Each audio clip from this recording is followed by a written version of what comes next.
to help you. What do they need? Maybe some food, maybe some clothing, maybe a little something. So that's where sort of the spirit behind making these survival kits came from. So this is Tom Bagamane. He's the founder of the Giving Spirit, and sort of it was his brainchild, and he's been the passion behind pulling this whole organization together and building it over the years. So it went from literally 40 bags and a couple of friends at his apartment to literally 400 or 500 people this year, 1,500 homeless kids. We've been able to help thousands and thousands of homeless people over the last 8, 9 years now.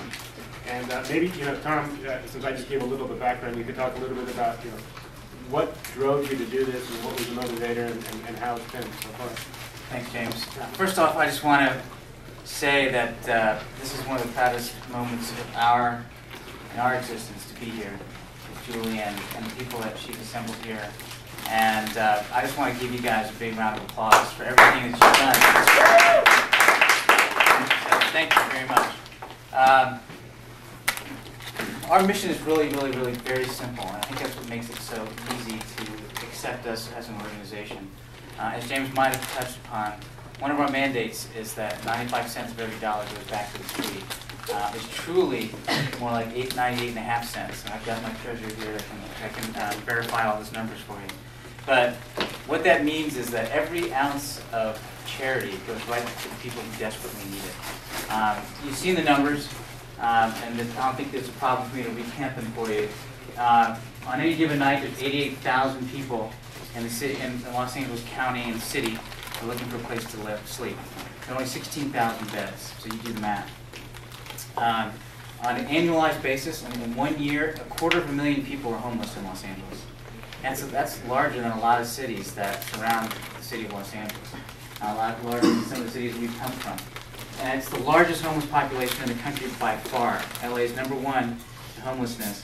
The next 3 cities, Detroit, New York, and Chicago, combined don't touch LA's homeless population. That's one side of the ledger. The other side of the ledger, which is the not so pleasant one, is the fact that LA has the worst per capita giving when it comes to homelessness in the entire country by far. New York spends $7, where's Phil? He has even better stats than I do, but New York spends $7 a person per citizen on homeless people.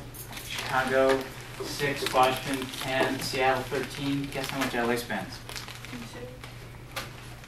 $1. And it has the largest population of homelessness. It's something that we, don't embrace at all, and that's one of the reasons why we exist, because there's such a need. As James has said, our mission is extremely simple. We raise money, we collect goods, we pack survival kits, and we find people. One of the best things about our mission is that and we encourage it, and there'll be some other stories that you'll hear from some of our members going down the road here, but one-on-one, it's not so much the kit that we give out, it's the fact that we talk to these people. You've seen Julie and her team and the members of the club, I'm sure, have showed you the demographics of a homeless person in Los Angeles. And you all know the average age of a homeless person in the United States is 9, right? Guess what the average age of a homeless person is in Los Angeles? 6. It's younger. Why? Because there's 40,000 families. 40,000 families. Just take that in for a second. 40,000 families that are homeless in LA alone. And so you do the math. If it's a young mother and a couple of children, all of a sudden that brings a median age of that family down to 4, 5, 6 years old. We've been in the valley and in the shelters there, and walking into a situation where there's a woman holding a baby that's 6 weeks old. And Candace, who's a mother, walked up to me and said, "What does that woman do when she needs to change that baby or feed it? She has nowhere to put it." Can you imagine? She went and gave birth at the hospital, and they kept her there for 2 days. And then she had to take a 2-day-old infant to live out on the street. So you imagine living behind a dumpster with a 2-day-old infant. I don't know if you have little siblings, little brothers, little sisters. Can you just imagine just taking them out and living on the street, 2 days old? Crazy. So one of the great things that we've been able to do is bring the true face of homelessness to people like you and us. Heck, when we first started this, my opinion or my vision of a homeless person was like many of yours, I'm sure. Drugs, never wanted a job, lazy, shiftless, whatever, blah, blah, blah.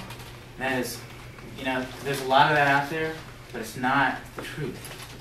And in this country, as great as this country is, and as much information is out there about things, this is something that you have to touch and see up close to understand the real truth behind this.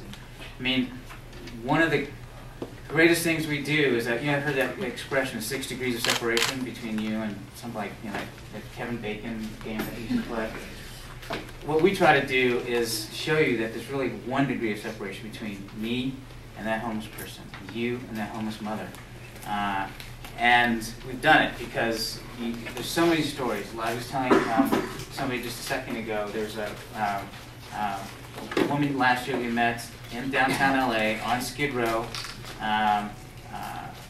white woman in her 30s who was just laid off by IBM.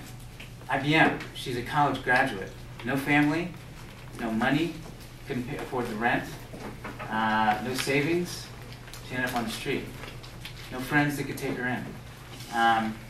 And people were shocked, but we weren't, because it's a typical story that we see every year. And unfortunately, it's becoming more and more mainstream people that are hitting homelessness because of the economy, because